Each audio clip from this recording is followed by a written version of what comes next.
I'm Dr. Ashleigh Barrett-Young and I'm a postdoctoral researcher at the University of Otago in the Department of Psychology.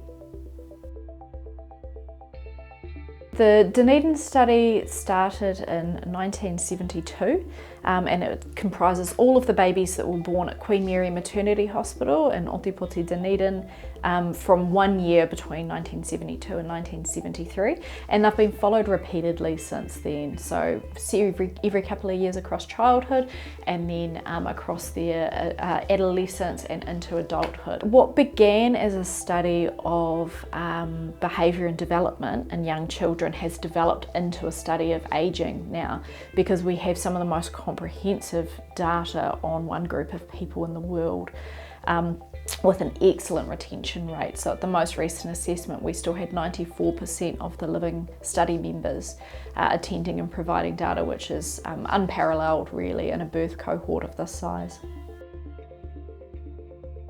We have received a grant from the Neurological Foundation of New Zealand to assess levels of p-tau 181 in the Dunedin study cohort.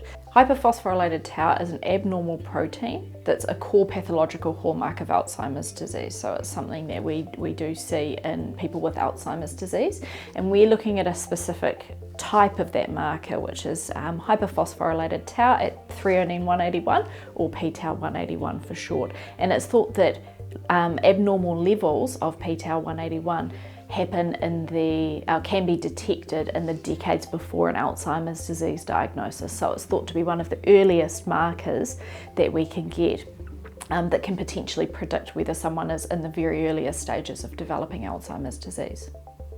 So they were aged 45 when their blood was collected, and we're able to use those blood samples and use a brand new technology just recently available in New Zealand called Simoa. So it's an ultra-sensitive immunoassay that can detect very low levels of particular proteins, so in this case p-tau 181. What we will do is assess whether those levels of p-tau 181 are associated with other data that we already have on the Dunedin study members. So we have structural MRIs, including machine learning algorithms that can detect how old a person's brain looks.